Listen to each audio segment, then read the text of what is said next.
The Elder Kiln quest has been completed for a massive 100,000 XP lamp, 50,000 magic experience, and 30,000 agility experience. I also have access to doing the fight kiln. And then more importantly, let's put this onto magic. Boom, 80 magic. Now able to wield chaotic weapons. The Brink of Extinction quest completed for even more magic experience. In fact, 275,000. I believe this should give me another level. Yep, 81. With this, I now have access to Air Surge, and thanks to this quest, I do have access to Fight Cauldron, which is needed to make the obsidian armor. Heard there was a present for me in the storage. Let's check this. Oh, a scripture of when someone within our group was able to get a draconic visage from Queen Black Dragon. This is going to be a very good upgrade, and I will be bringing it to Ozek. Let's see, option 1 for yes. I will be choosing option 4 to Necromancy. I now have a best in slot Necromancy shield that acts as tier 70.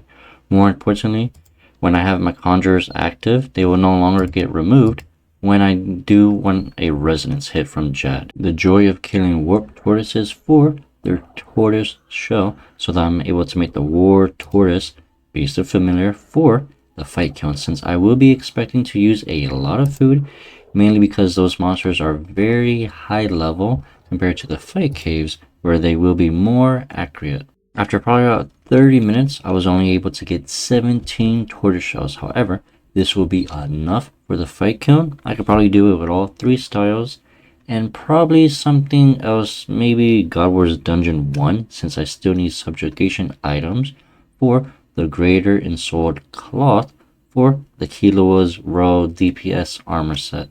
This bad boy holds 18 items. I am now ready to take on the fight kiln. I have a full melee switch with a Zamorakian spear, 10 super restores, the shield, sharks, a log, and the rocktail bubble, along with a Dominion marker. And I believe, let me see, I think I need to destroy a fire cape. Let's claim this. Yes, I have a fire cape. Okay.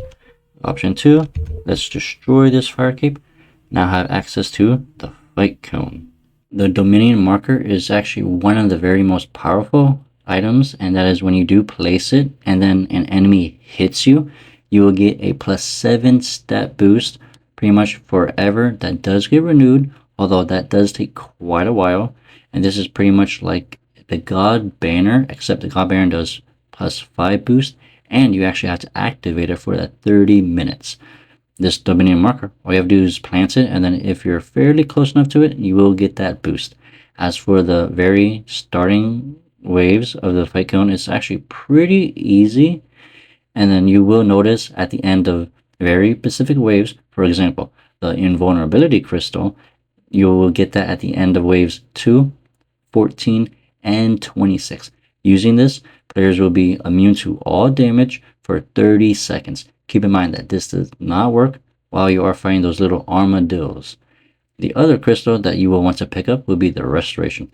This restores both your prayer and your health. So you want to do this pretty much when you have about 1,000 health or so you get the maximum benefit without having to waste food. These crystals are found on waves 4, 16, and 28. As for the armadillos, you really want to be careful, and this is because they deal typeless damage through your prayer, and these are found on waves 5, 19, and wave 28. Although keep in mind that wave 28, there will be 6. For wave 5, you want to bring your full melee switch, and we'll be attacking the armadillo. You want to take off your prayer, and then once you have broken his armor, you're able to pretty much kill him. It's just that you need that melee weapon, or you pretty much can use your fist, but it will take a lot longer to actually do that. And then if you do take too long, you will actually take that little lead typeless damage that they are able to do. As for your main strategy while you are doing the fight kiln waves, you want to hug one corner, and this is to ensure all the monsters on the opposite corners get as close together, and they kind of clump up so you're able to use your AoEs, mainly like Threads of Fate. Then every single ability you do will be AoE. You can also do this with melee, range, and magic. For example, you can use Hurricane, Quake, Detonate, Tsunami, Bombardment, and possibly Unload or Deadshot. Granted, you do have Chinchompas. If you are taking a lot of damage, make sure to use Devotion just before you do kill a stack of monsters. This is to ensure the Devotion ability, instead of lasting 7 seconds, it will last 15 seconds for you to have full protection against one per style. Unlike the fight case where there is one Jad, the fight kiln will have a total of 7, and one is found on wave 10, 20, 30, 34, and 35. Lastly, there will be 2 Jads on wave 36, so you really want to pay attention. So for example, on wave 10, they will spawn on the southwest corner, in which case you'll be perfectly fine if you stand on the southeast corner, attack the ranger, and then once he is dead, then you're able to pretty much set up, get ready for the Jad. Now, if you do have a shield, you are actually able to resonance, and you can get a heal, unlike the fight case where it pretty much just blocks that hit and does not heal you. And then, of course, you really want to pay attention to your prayers, because he does still have the potential of one-hitting the players. And then it's pretty much just magic or range. Now, let's say if you're using melee, he does have a chance of also using melee in between every single hit, so you do have to be careful. From waves 11 up until the end of 19, your main focus on what to pray will be using magic, and this is because pretty much about 80% of the waves will be magicians, and then sometimes you will get little rangers. So once you have killed all the magicians, then start focusing on the rangers. One good thing you're able to do is, luckily because most of the monsters are using magic, you're able to fully benefit from using the devotion ability, simply because most of the monsters will be attacking with that style, meaning that you'll be able to have full protection. Now for wave 19, there will be 8 magicians, in which case this is very easy wave, and that is simply by praying magic and then using devotion. Stand in the southeast corner, and they should clump up a little bit nicely, so you're able to use your thresholds.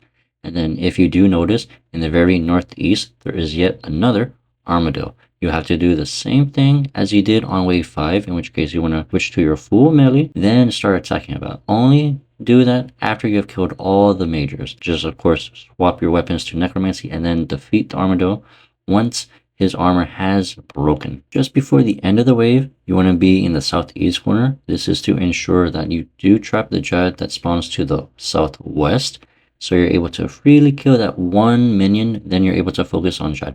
This is mainly if players are wanting to take advantage of using resonance, since it does heal you. From waves 21 to 25, all you have to do is pray melee and then stand pretty much in the middle.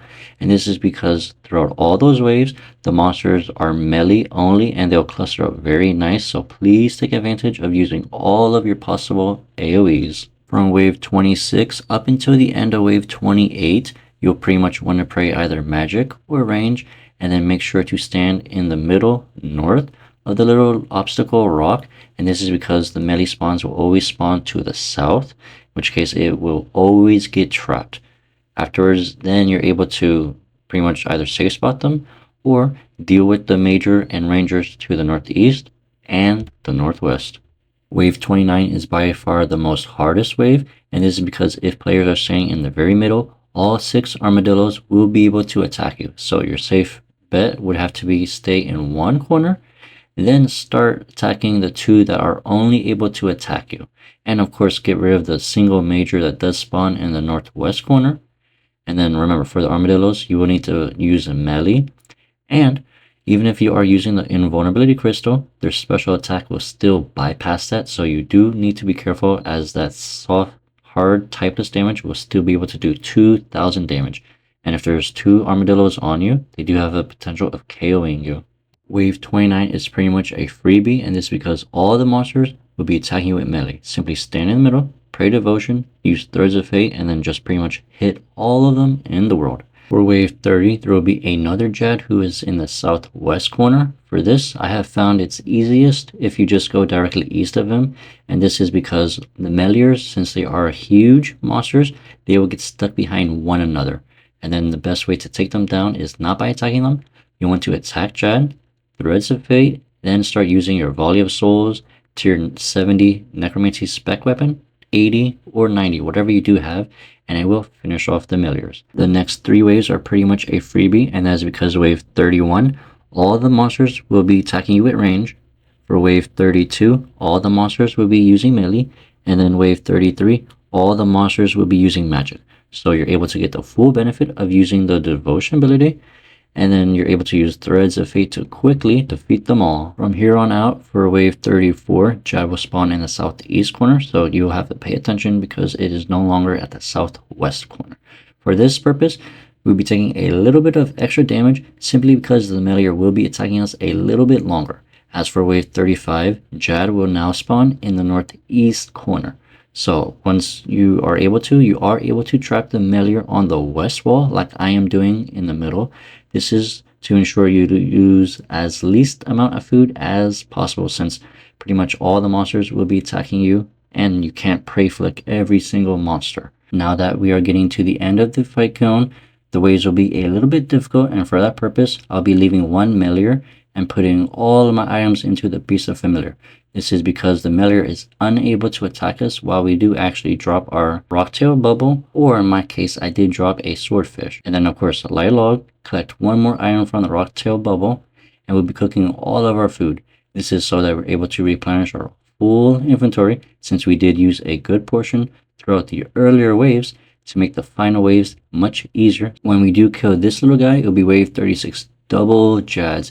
In my case, I did use the invulnerability crystal, although you should stand right here, and this is to make sure both of the Jads do get trapped. However, the east one still was able to attack me since I was a little bit late, and then you'll be able to attack one at a time doing this.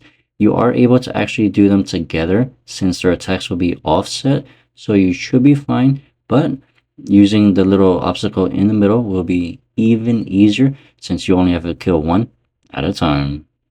And congratulations, we are now on the final wave, Har-Aken. Wave 37 will be massively time locked, and that's because the noodle will dive into the lava where he will be unattackable for 30 seconds, in which case he will never spawn in the north. So the 3 corners that you will be able to attack him will be in the west, the south, and the east.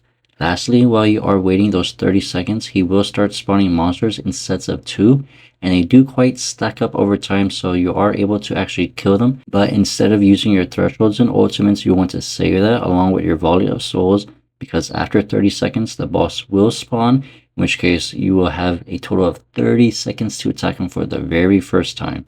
In my case, he did spawn to the west side, and you'll want to threshold him and do as much damage as you're able to, and then after those 30 seconds have gone, he will actually dig again, and this time instead of being 30 seconds under the lava, he will now be under the lava for 72 seconds, which makes this boss very, very time gated if your DPS is very low, and the little tentacles that he does spawn in sets of 2 will quickly take out your food usage, simply because they are able to attack pretty much from all the way across the map. For example, some of them in the north and northeast were unable to attack me, so a good way that you're able to do is by hugging the south wall or the southeast, in which case, again, you do not want to use your thresholds. Instead, you want to do this on the main boss himself once he does spawn. Once we have killed the boss and players have used the Spectral Scythe ability a lot, you actually have an option between Necromancy and the Melee Kiln Cape.